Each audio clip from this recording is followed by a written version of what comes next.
João, vamos com a informação para quem nos acompanha. João. O governo Lula deve apresentar ao Congresso Nacional uma proposta que permite que os clubes de tiro instalados próximos a escolas continuem onde estão, mas quer limitar o horário de funcionamento deles para não coincidir com o período das aulas.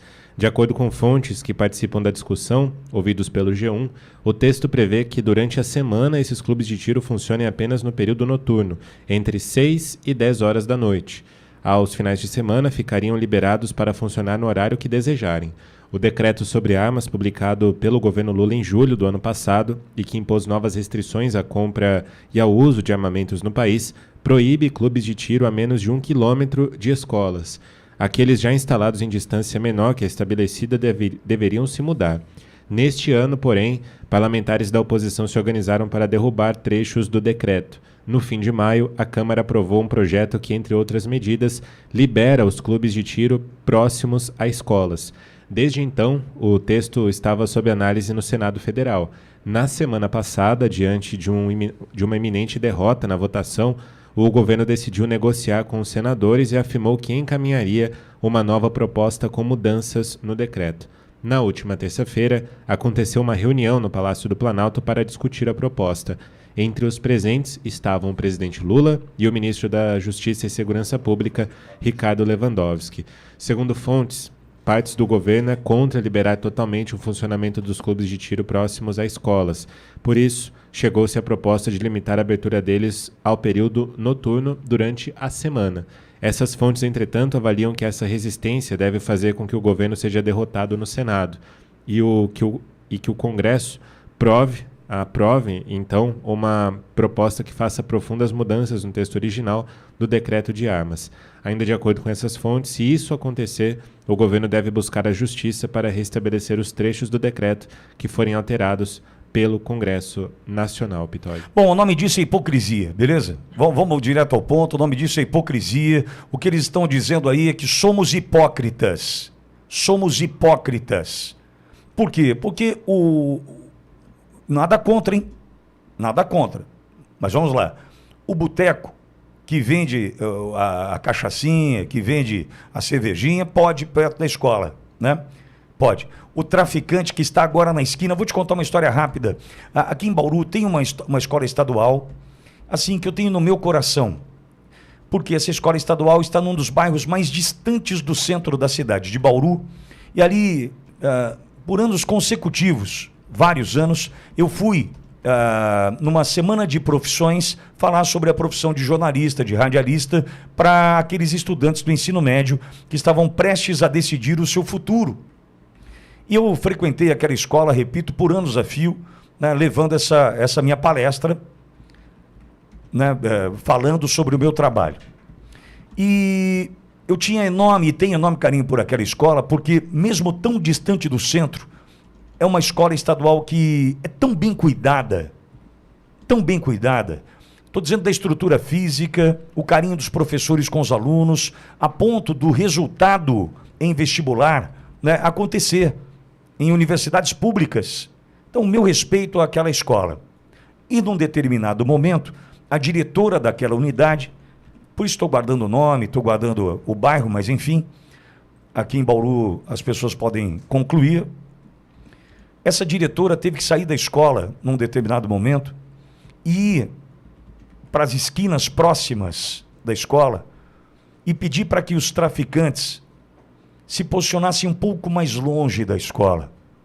Você pode imaginar o que significa para uma diretora de uma escola tão bem cuidada, que cuida tão bem dos seus alunos, ter que sair da sua sala, deixar os muros da escola, ir até as esquinas próximas e pedir para aqueles traficantes que ali estavam: você pode ir um pouquinho para lá? Sabe por quê? Tá na esquina da escola, não pode. Veja, num bairro onde tem policiamento, a polícia militar está fazendo rondas frequentemente, só que nessa hipocrisia desse estado de coisas que vivemos, muitas vezes a polícia tem que fazer de conta, não estou culpando os soldados que ali estão, né, aqueles que ali estão, tem que fazer de conta que não estão vendo. Me conta o motivo pelo qual Nós não podemos resolver essa questão. Me diz como é que a polícia passa por alguém, sabe que aquele cidadão está vendendo drogas e não pode fazer nada. Me diz, qual é a ordem? Qual é a lógica? O que diz a lei? O que diz a lei? Porque o que eu estou tentando dizer é o seguinte, não dá para o Estado fazer de conta que aquilo não está acontecendo. Não dá para o Estado falar o seguinte, olha, viatura, pode passar, não, mas vai ter um cara lá vendendo, o soldado está indignado. Aquele cara está vendendo na porta, não passa porque a gente não pode, não dá, a lei protege, a gente prende, o juiz solta, um poder judiciário que tem, né, ferramenta suficiente para proteger bandido. Então veja, é uma hipocrisia sem tamanho no Brasil. Estamos falando de clube de tiros. Olha, agora o projeto diz que só vai poder funcionar no horário em que a escola não estiver aberta. Isso é hipocrisia.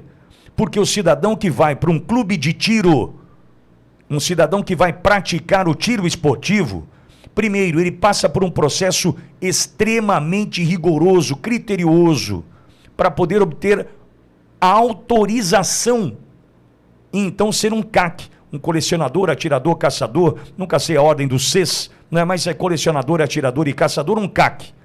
Esse cara, para conseguir essa autorização, ele penou, pagou caro, passou por todos os exames necessários e não é ele que vai causar nenhum problema para aquela escola que está próxima.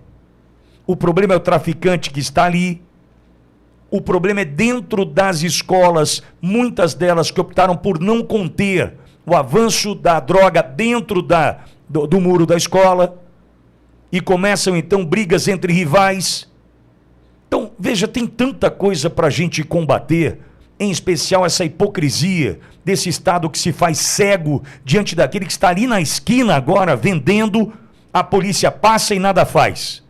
Então o nome disso para mim é hipocrisia. Querer dizer que clube de tiro precisa só funcionar quando a escola estiver fechada? PT, canhotada, subam o morro, perguntem para aquelas famílias oprimidas hoje no morro, nas comunidades, perguntem para aquelas famílias oprimidas se elas não adorariam que o Estado subisse o morro e então desarmasse aqueles que oprimem. Pergunta aí. Agora, desarmar, dificultar, inviabilizar a vida de quem é correto, isso é coisa de quem joga contra e é hipócrita. Cláudio Cofani está aqui e também tem o seu comentário. Cláudio, bom dia. Bom dia, Alexandre Pitoli, bom dia aos colegas de estúdio, a enorme audiência da Auriverde no Brasil e no mundo. Eu sou um pouquinho mais cruel que você, Alexandre Pitoli. É hipocrisia? Sim, mas para mim é um grande projeto de fortalecimento e controle de um narco-estado no Brasil. Tudo que é para defender o narcotráfico, tudo que é para enfraquecer o cidadão honesto, está sendo feito por esses governos e esses políticos de esquerda. A estratégia de desarmar a população, mesmo quando se tem regras de que apenas as pessoas corretas, que têm um criterioso procedimento para ter arma, passam. A estratégia para desarmar a população é o que fizeram lá na Venezuela, mas o Império Romano também fazia.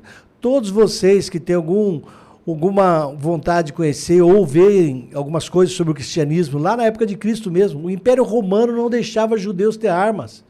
É assim que todo poderoso ditador faz, banir armas. Só que tudo que é feito, como o Alexandre Pitoli bem lembrou, o traficante pode circular, não incomodam ele. Agora, o cidadão honesto não pode? O pessoal da esquerda trabalha todos os dias, 24 horas por dia, levantando barreiras para proteger traficantes de drogas e para enfraquecer cidadão correto. Chama narco-estado. E o traficante paga muito bem todo mundo que é vagabundo e corrupto. Imagine para o pai que sabe que o filho vai para a escola, ele não tem condição de levar, o filho está numa distância da escola, que o transporte garantido, escolar, público escolar, não vai levá-lo. Imagina esse pai, sabendo que no caminho, esse cidadão, infelizmente, e eu vou usar um termo aqui posso exagerar, mas vou usar, protegido pelo Estado. Porque se o cara está vendendo droga, não pode vender droga, ele está vendendo droga ali na esquina, a polícia passa e nada faz, para mim ele é protegido. Vou eu estar fazendo alguma coisa errada, se eu fizer alguma merda ali na esquina, a polícia passar, eu estou lascado. Não é assim? Não é assim? E tem que estar lascado, e não estou protegendo ninguém não, hein? Mas por que não ir para cima de quem está destruindo famílias? Esse cidadão é ou não é protegido pelo Estado?